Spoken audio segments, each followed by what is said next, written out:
ओम शांति। राजयोग अथवा राज विद्या के advance course के तीसरे लेसन में आपका हार्दिक स्वागत है।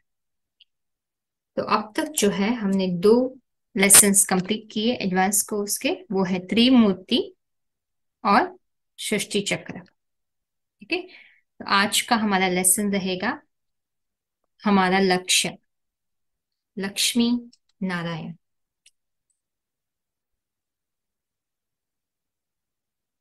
तो एक सवाल हम अभी पूछेंगे आप सभी को। आपने शायद कभी सोचा भी होगा इसके बारे में। ठीक है, अगर नहीं सोचा है तो ये बहुत सही समय है सोचने के लिए, क्योंकि इस प्रश्न के आधार पर ही जो है हमारा चरित्र, हम कैसे बिहेव करते हैं, वो डिपेंड होगा। ठीक है, वो प्रश्न है कि हमारे जीवन का लक्ष्य क्या है। डॉक्टर बनना है, इंजीनियर बनना है, लॉयर बनना है, या फिर जो भी प्रोफेशन आपने चूज किया है वो बनना आपका लक्ष्य रहा है। वो आपको लग रहा है कि वही हमारे जीवन का लक्ष्य है। क्या है हमारे जीवन का लक्ष्य? है ना, पूरे दिन सुबह से शाम तक बस अपने क्या करना है, मुझे पूरा दिन वही चीजों के बारे में मैं सोचती रहूं। है ना, क्या वो जीवन का लक्ष्य है हमारा? ठीक है, क्या है हमारा जीवन का लक्ष्य जिसके आधार पर जो है हम लक्षण धारण कर सके? क्योंकि कहा जाता है ना, as is the aim so are the qualifications, the actions and thoughts। ठीक है, तो जैसा हमारा लक्ष्य होगा वैसे ही हमारे हमारे में लक्षण आएंगे। ठीक है, तो सुबह से शाम तक हम क्या लक्ष्य लेके चलते हैं पूरे दिन में। हम्म, तो वो सोचने की जरूरत है अभी। क्योंकि अगर लक्ष्य के ऊपर हमारा मन नहीं टिका तो हम कितना भी कोशिश करें, हमारा आचरण जो है नहीं बदल सकता है। हमारे हमसे जो गलतियां हो रही है वो स्टॉप नहीं हो सकती है। हम अपने मन को भी कंट्रोल नहीं कर सकते हैं। मोस्ट इम्पॉर्टेंट, वे सब लोग चाहते हैं ना कि शांति मुझे मिले, शांति मेरे बिहेवियर में झलके, शांति मन में अनुभव हो निरंतर। अगर निरंतर शांति अनुभव करना हमारा अगर लक्ष्य है, तो क्या हम उस आधा पर मन को क्या चला रहे हैं? राइट। तो लक्ष्य को प्राप्त करने के लिए वो शिक्षा हम प्राप्त कर रहे हैं जो मन में निरंतर शांति पैदा करे। सही शिक्षा भी होना जरूरी है ना। अगर सही शिक्षा प्राप्त कर रहे हैं तो क्या हमारे हमारे बिहेवियर में वो शांति क्यों नहीं झलक रही? ठीक है, तो जीवन का लक्ष्य क्या है ना। तो वेरी वेरी इंपॉर्टेंट क्वेश्चन। हम इसके बारे में तो हमें ज्यादातर लोगों को तो टाइम भी नहीं होता है सब सोचने का। बस बहुत सारे काम है, जस्ट बिजी होके करते रहो करते रहो करते रहो। है ना, तो इसीलिए जो है कहा गया है ना, क्या कहा गया है? देखो, कहते हैं कि आज की समस्याओं भरे युग में मनुष्य को अपने जीवन के लक्ष्य का पता ही नहीं है। वैज्ञानिक आविष्कारों के चलते मनुष्य ने कल्पनातीत प्रगति की है, लेकिन फिर भी वह संतुष्ट नहीं है। ठीक है, वैज्ञानिकों ने कितनी प्रगति की है लेकिन वो संतुष्ट नहीं है। आधुनिक शिक्षा मानव को डॉक्टर, इंजीनियर, वकील, वैज्ञानिक, नेता या व्यापारी तो बना देती है, किंतु उसे सच्ची एवं स्थायी सुख शांति की प्राप्ति नहीं करा सकती है। बिल्कुल सही है, राइट। हम लोग जो है शरीर के आधार पर पूरा दिन एम रखते हैं, मुझे ये करना है, ये करना है, ये करना है, राइट। और प्रोफेशन के आधार पर 8 घंटा हमारा काम कोई करता है तो बस प्रोफेशन के आधार पर करता रहता है, लेकिन जो उससे स्थायी सुख शांति का अनुभव नहीं हो रहा है ना। अल्पकालिक सुख शांति पाने की जल्दबाजी में मनुष्य या तो विषय विकारों में फंस जाता है या फिर भौतिक सुखों से विरक्त होकर सन्यासी बन जाता है। देखो, यहाँ बहुत स्पष्ट बोला है ना कि क्या इधर क्या होता है। जल्दबाजी में हम अल्पकालीन ये जो प्रोफेशन, जो एम हमने रखा है, वो हमारे मन में इच्छा ही पैदा कर रही है कि काम विकार ही पैदा कर रही है ना। देह और देह के संबंधित इच्छाओं को बढ़ा ही रही है, बढ़ा ही रही है। और जिसकी पूर्ति में हम इतने व्यस्त हो गए हैं कि हमें आध्यात्मिकता में आत्मा के लिए टाइम ही नहीं है ना। कुछ भी इच्छा पूरी करने में रहते हैं, नहीं तो इच्छा पूरी नहीं हुई तो उसके बारे में सोचते रहते हैं, कब होगी तड़पते रहते हैं। या फिर इच्छा पूरी भी हो गई तो उसका आउटकम जो है पॉजिटिव और नेगेटिव उसमें डूबे हुए रहते हैं। ठीक है। तो इसलिए यहाँ कहा है विकारों में फंस जाता है ना, या फिर जो है भौतिक सुखों से विरक्त होकर फिर ये इतना हम थक जाते हैं इवेंचुअली, तो हम क्या करते हैं, सब कुछ छोड़ छाड़ के भाग जाते हैं, है ना। किंतु सच्ची सुख शांति न तो विषय विकारों से न ही संन्यास से प्राप्त होती है ना। घर बार छोड़ने को भगवान ने नहीं बोला है गीता में तीसरे अध्याय में। बहुत तीसरे चौथे अध्याय में इसके बारे में भगवान ने बहुत अच्छी तरीके से समझाया है ना। वह तो केवल गृहस्थ जीवन व्यतीत करते हुए ईश्वरीय ज्ञान एवं राजयोग द्वारा ही प्राप्त की जा सकती है। ठीक है। तो सच्ची सुख शांति जो अगर हमारा वो लक्ष्य है तो उसके लिए क्या करना होगा, गृहस्थ जीवन में हमें रहना होगा। ठीक है। गृहस्थ जो कोई गृहस्थी नहीं है उसके लिए नहीं बोल रहे हैं, गृहस्थी नहीं है तो उनके लिए तो अच्छा ही है, उसके लिए गृहस्थ जीवन की बात यहाँ नहीं हो रही है। जो गृहस्थी है उनको गृहस्थ जीवन नहीं छोड़ना है, यहाँ वो बात हो रही है। और ईश्वरीय ज्ञान एवं राजयोग द्वारा ही प्राप्त की जा सकती है। ठीक है। तो हमारा लक्ष्य क्या है, निरंतर सुख शांति का अनुभव करना। कैसे प्राप्त करेंगे, राजयोग के द्वारा ही प्राप्त हो सकता है। ठीक है। तो राजयोग की संपूर्ण शिक्षा, इसलिए कहा ना कि 6 महीना आप कंटिन्यूअसली पहले तो ये राजयोग की शिक्षा को समझने में लगाइए।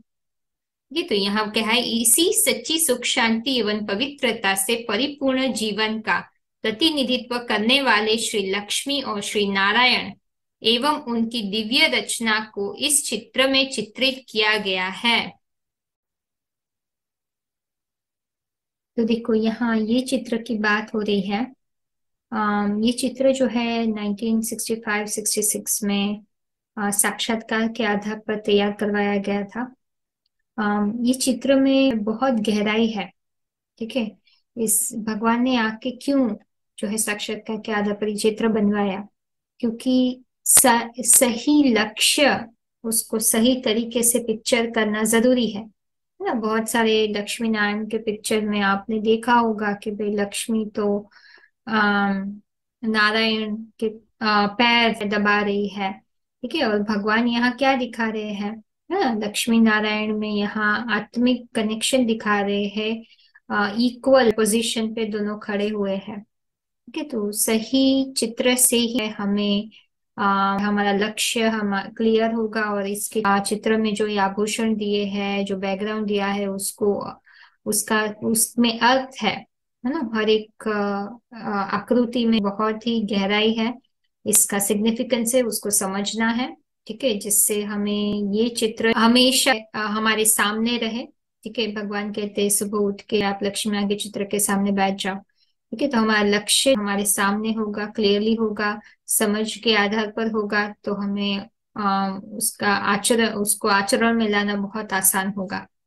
ठीक है। और यहाँ दिखाया है कि ये लक्ष्मी नारायण है, विश्व के राजा रानी महाराजा महारानी बनते हैं, और फिर ये उनकी दिव्य रचना है।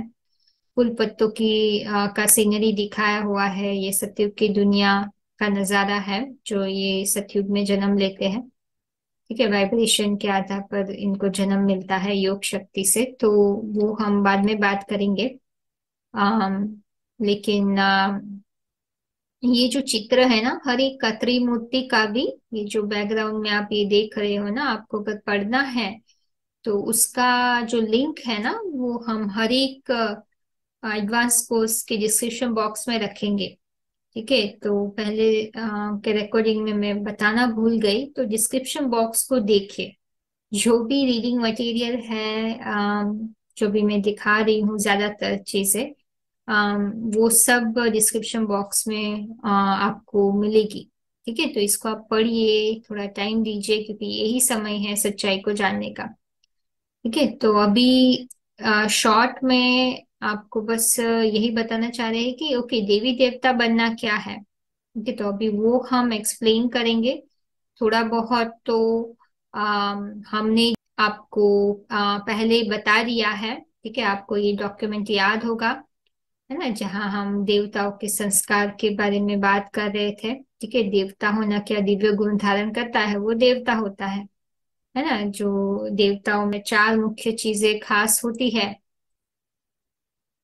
वो क्या होती है? ठीक है, देवता ये जो होते हैं अहिंसक होते हैं, है ना। उसका गायन भी है, वो 16 कला संपन्न, सर्वगुण संपन्न, राइट। निर्विकारी, संपूर्ण निर्विकारी होते हैं। ठीक है, अहिंसक होते हैं, मर्यादा पुरुषोत्तम होते हैं। ठीक है, तो ये चार चीज होती है देवताओं में, जिसके कारण वो देवता कहलाते हैं। ठीक है, और भगवान हम कहते हैं हमें शिव बाबा की देवता माना, देने वाला। ठीक है, जो क्या देता है, सबको सुख देता है, जो सदा आत्मिक स्थिति में रहता है। ठीक है, तो ये हमने लक्षण थोड़े तो हमने समझ लिए थे, है ना। तो हमारे गोल क्या है? देवता बनना है हमें। ठीक है, अम, वो कैसे बनेंगे हम? है ना, हमें जो है ये उत्तम शिक्षा, उसके लिए तो हमें स्कूल जाना होगा, राइट। तो अभी आध्यात्मिक विश्वविद्यालय विश्व की top most spiritual university, one and only, ठीक है, जो भगवान ने खोली है, उसमें पढ़ाई पढ़ेंगे, है ना। हर एक डिग्री के तो 4 साल 8 साल पढ़ाई पढ़ते हैं। ठीक है, भगवान कहते हैं अभी मैं एक जन्म के लिए आया हूँ, आपको 84 बर्थ के लिए, अभी एक जन्म के हिसाब से भी थोड़े बहुत साल कमाने के लिए भी हम कितना टाइम, एनर्जी, पैसा खर्च करते हैं, कितने सालों हम मेहनत करते हैं। तो अभी सोचो, अब एक जन्म की कमाई के लिए, स्थूल कमाई के लिए इतनी मेहनत करते हैं, तो 84 बर्थ, 84 जन्म की कमाई के लिए हमें कितनी मेहनत करनी चाहिए? ठीक है, तो आप सोचिए जरा, ना, जब तक आप जी रहे हो तब तक आपको मेहनत नहीं करनी चाहिए। ठीक है, और वो भी कुछ, कोई भी अपनी बिलीफ सिस्टम के आधार पर नहीं, बिकॉज वो तो रजो तमो है। अभी भगवान आके अभी उनकी, जैसे हमने कहा, मन मना भव, है ना। तो भगवान कहते हैं जो लीन होना, वो भी हम 1 मिनट में क्लियर करेंगे। पर भगवान कहते हैं जब भी मेरी मत पे चलते हो, वो रेफरेंस भी हमें बता दिया आपको। ठीक है, तो भगवान हमें बनाने वाला कौन है? देवी देवता भगवान है। तो कैसे बनाता है? पवित्रता को धारण करवा के। पवित्रता को कैसे धारण करवाता है भगवान?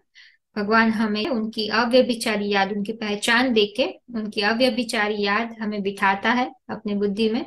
ठीक है, कहते हैं कि ऐसे याद करो, और ये जो है ये मेरी श्रीमत है, उस श्रीमत पर चलो, है ना। जो पवित्रता धारण करता है, उसके सामने सब झुकते हैं, इसलिए तो देवताओं के मंदिर में पूजा होती है। ठीक है, तो देवता ये 5 प्रकृति पे जीत पाते हैं, अमर होते हैं, हम मृत्यु पर अभी जीत पा रहे हैं। ठीक है, तो ये हीरे जैसा जन्म अभी हमें मिल रहा है, तो इसके लिए हमें अभी भगवान को पहचान कर अभी उनको हमें जिसे पकड़ लेना है टाइट। ठीक है, मन बुद्धि से, और उनकी मत पर चलना है। ठीक है, गृहस्थ जीवन को नहीं त्यागना है। भगवान यहाँ नहीं बोलते हैं कि सन्यासी बनेंगे तो ही ये शिक्षा आपको मिलेगी, नहीं। सन्यासी नहीं बनने को बोल रहे हैं भगवान हमें।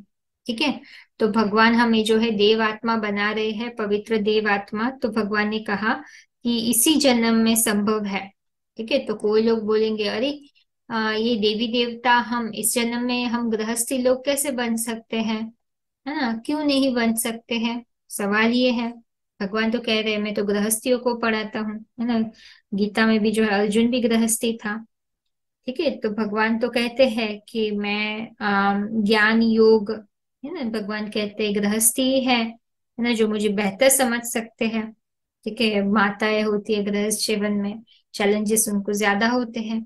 ठीक है, तो भगवान कहते हैं उनको ही ज्यादा ताकत की जरूरत है ना। तो इसलिए भगवान हमें कहते हैं, गीता में भी अर्जुन को ज्ञान दिया ना, भगवान तो हमें सिखाते हैं कि अपने घर को मंदिर बनाओ, है ना, गीता पाठशाला बनाओ, है ना। हम शरीर में रहते कमल फूल समान हम जीवन जिए। ठीक है, तो देवी संपदवी के जो है हमारे, हमें गुण धारण करने हैं, क्योंकि, है ना, देवी स्वराज्य जो है वो हमारा क्या है? जन्म सिद्ध अधिकार है, हमारा बर्थ राइट है। क्या है? God fatherly birth right. ये चित्र में भी आप देखो क्लियरली, यहाँ आपको दिख रहा है ना। ये चित्र में पहली चीज ऊपर क्या लिखी है? Golden age deity sovereignty is your God fatherly birth right. ठीक है, तो भगवान हमें ऊंचा लक्ष्य दे रहा है ना। तो जिन्हों और ये चित्र में भी देखो, इसलिए सत्यनारायण की कथा गाई जाती है। ठीक है, बहुत प्रसिद्ध है। नारायण कहीं ग्लानि नहीं दिखाई है, तो जिसने जो नारायण माना जो ज्ञान जल में रहता है ना। तो सदा ज्ञान जल में रहता है। तो जिन्होंने शंकर ही है जो पहले ही भगवान का सब ज्ञान अर्जन करके विष्णु पद पाते हैं, नारायण का पद जो हमारे जिसमें भगवान आए हैं वही पहले नारायण बनते हैं। ठीक है, तो इसीलिए वो नारायण का पद पाते हैं। ठीक है, तो भगवान कहते हैं वो एग्जाम्पल है हमारे लिए, है ना। तो वो लोग भी बेहद के गृहस्थी ही है। ठीक है, तो इसीलिए भगवान कहते हैं कि भगवान पहले भगवान भगवती बनाता है। ठीक है, तो उनके द्वारा हमें जैसे डॉक्टर होगा तो वही डॉक्टर बनाता है, इंजीनियर होगा तो इंजीनियर बनाएगा। तो भगवान पहले किसी को आप समान बनाएगा। ठीक है, तो किसको बनाएगा? ऊंचते ऊंच देवता को ही बनाएगा, राइट। महादेव है वही पहले नारायण बनते हैं, फिर वो देवता ही हमें देवता बना सकता है, उनके थ्रू ही हमें भगवान देवता बना सकते हैं ना। दिव्य गुण धारण करा सकते हैं जिसने खुद धारण किए हो। सोचिए, अभी ये जड़ मूर्ति के रूप में हमने कितने समय तक जो है मंदिर में उनकी पूजा की। चैतन्य मूर्ति में उनके बड़े बड़े मंदिर, भव्य मंदिर बनाए गए, उनसे वो मंदिर में जाके भी उनकी मूर्ति के सामने हम जब खड़े रहते हैं तो भी कितनी शांति मिलती है। तो आप सोचिए, अभी चैतन्य में जिसमें भगवान आए हैं, है ना, अभी उनके साथ हम रहेंगे, उनका संग का रंग लेंगे तो हमें कितना कितनी शांति का अनुभव होगा। ठीक है, तो इसीलिए इधर ऊपर ये चित्र में भी दिखाया है, ऊपर है त्रिमूर्ति दिखाया है, शिव दिखाया है, फिर त्रिमूर्ति दिखाया है। ठीक है, तो भगवान हमें इन तीनों के द्वारा ही भगवान ये अपने कार्य जो है संपन्न करते हैं।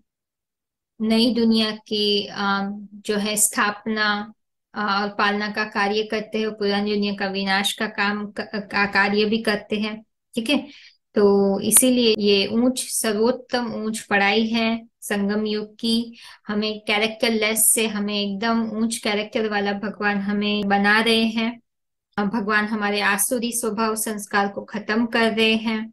ठीक है, दिव्य गुणों को धारण करा रहे हैं। तो देखिए कितना इतना ऊंचा ऊंचा लक्ष्य कहीं स्कूल में हमें कहीं दिया गया है ना। आप सोचिए, ये लक्ष्य जिसको हम जीवन मुक्ति भी कहते हैं, मुक्ति और जीवन मुक्ति, गति और सदगति, वो सब कवर हो चुका है। ठीक है, वो हमने कवर कर लिया है।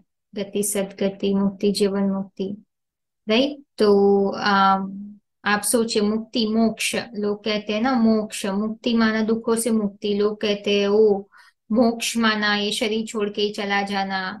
ठीक है, वो हमारा लक्ष्य नहीं हो सकता है। ठीक है, हमारा लक्ष्य शरीर छोड़ना नहीं है।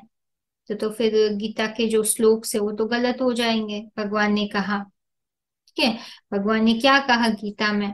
ठीक है, ये एक इंपॉर्टेंट श्लोक है जो दिखाना चाहूंगी। ठीक है, तो ये श्लोक देखिए आप। ठीक है, इसमें भगवान क्या कह रहे हैं कि देखो, मैं अपनी प्रकृति को वश में रखकर पतनशील स्वभाव की अधीनता से पराधीन इस संपूर्ण प्राणी समुदाय को बार बार पुनः पुनः सृष्टि के लिए छोड़ता हूँ। अभी जो चीज बार बार यहाँ आने वाली है, और हमने कितने सारे बाकी के हिसाब से भी आपको प्रूफ्स दिखाए हैं, है ना, जो शास्त्रों में आए हैं। पिछले रिकॉर्डिंग में ही बताया आपको कि कौन से शब्द आए हैं जो दिखा रहे हैं साइकिल रिपीट होता है। ठीक है, तो ये 9:7 में भी जो है बताया है कि भाई कल्पांत काल में सब प्राणी मेरी निराकारी स्टेज को धारण करते हैं, फिर कल्प के आदि काल से मैं उन्हें फिर से सृष्टि के लिए छोड़ देता हूँ। तो अभी ये दो श्लोक क्लियरली बता रहे हैं कि हम लोग परमानेंटली ऊपर नहीं जाते। मोक्ष माने हम परमानेंटली ये शरीर छोड़ के ऊपर जाना नहीं है। मोक्ष माना जैसे गीता में भी कहा है कि हमें शरीर में रहते रहते ही योगी किसे कहते हैं, जो काम और क्रोध के जो आवेग है उसको सहन करे।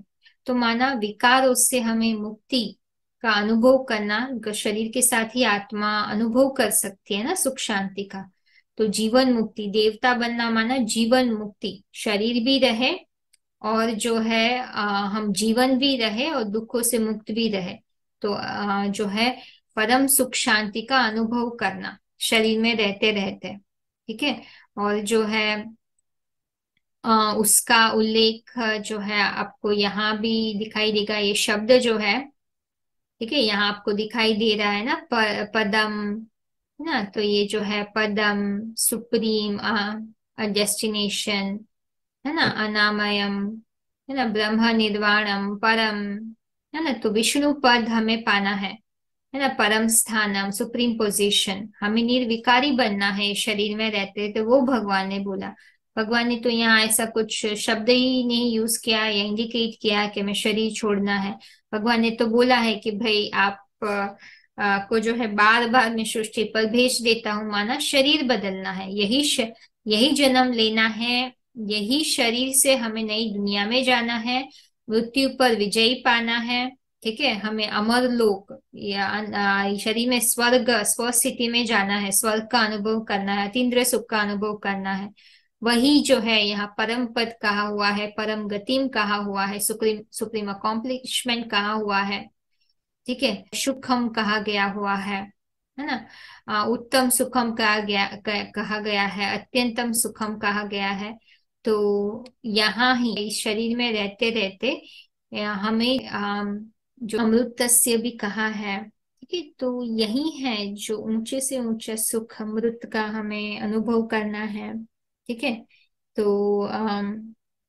भगवान ने ये भी कहा है 8वें अध्याय का 16वें श्लोक में कि भाई मेरे पास पहुंचकर जो है इस लोक में पुनः जन्म फिर से नहीं होता है, ठीक है। तो ये सब रेफरेंस हमें ध्यान में रख के अगर हम सोचे, ठीक है, तो हम बहुत क्लियरली हम समझ सकते हैं कि भाई ओ, हमने अभी तक जो समझा था वो गलत था, ठीक है।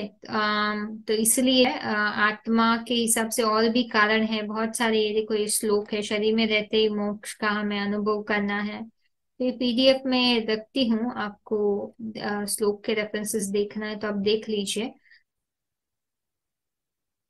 ठीक है। तो ये भी देखो 16 चैप्टर में यहाँ जो है क्लियरली देवताओं के गुण बताए गए हैं, ठीक है, कि हमारा लक्ष्य क्या है, ये देवी गुण धारण करना है। देवी गुण कौन कौन से हैं, ठीक है। तो ये श्लोक में बहुत क्लियरली जो है बताया गया है, ठीक है, कि कौन से हमारे देवी गुण हैं और हमें जो है जिसे हमें निरंतर अनुभव करना है ना। तो देवताओं को ही राइचियस कहते हैं, इमोर्टल कहते हैं, ठीक है।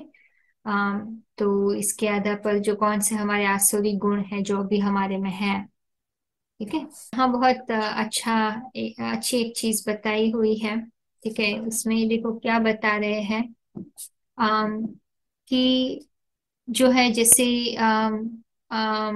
जो लखपति का, करोड़पति का बच्चा होगा, ठीक है, तो उनको जन्मते ही वो अधिकार मिल जाता है, वो भी कि वो एक बिलियनियर फादर का बच्चा है, ठीक है। तो यहाँ भी वैसा ही है। डिवाइन बर्थ राइट का मतलब क्या है कि वो जो who are born from God, है ना, जो भगवान से दिव्य जन्म लेते हैं, जो अभी हम ले रहे हैं, ठीक है। और ये इसी जन्म में हम वो अपना वर्षा ले, ठीक है, और वर्षे का अनुभव करें, ठीक है। तो इसलिए यहाँ लिखा है divine sovereignty is your birth right. ये पिक्चर में ऊपर हमने देखा था ना कि divine sovereignty is your birth right.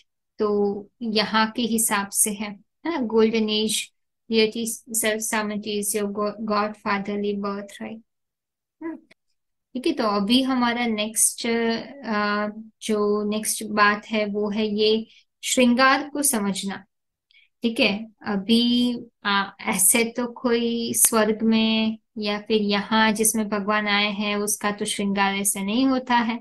वो तो एक सादा मनुष्य तन है, पतित तन में है, ठीक है। तो पहले तो आत्मा जो है दिव्य बनेगी, देव आत्मा बनेगी, उनके आधार पर ही उनकी प्रेज होने वाली है दुनिया में, उनको देवी देवता मानने वाले हैं।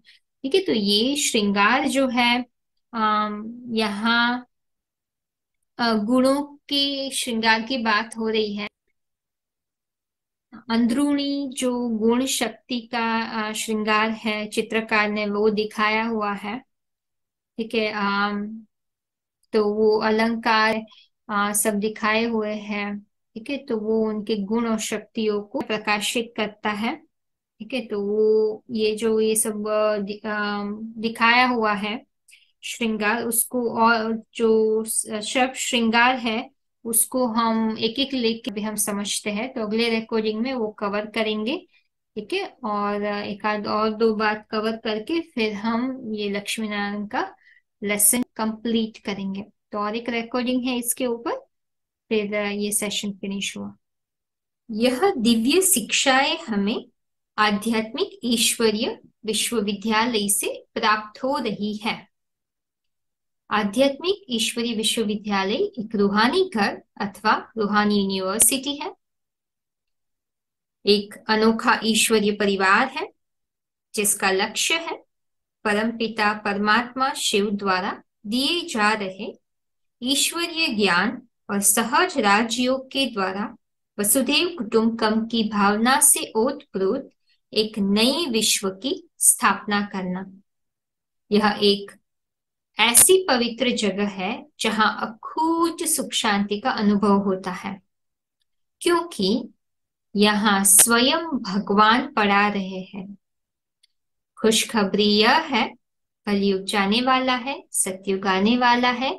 परमपिता परमात्मा शिव का अवतरण इस धरती पर हो चुका है।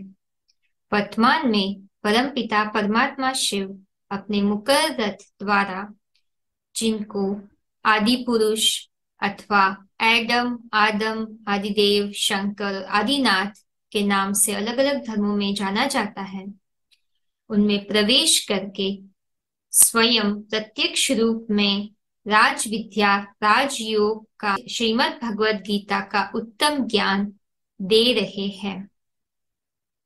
ये हमारा आपको हार्दिक निमंत्रण है कि आप थोड़ा समय निकालकर आध्यात्मिक कोर्स के माध्यम से परमपिता परमात्मा को पहचान कर अपना श्रेष्ठ भाग्य बनाए और निरंतर सुख शांति का अनुभव करें। ओम शांति।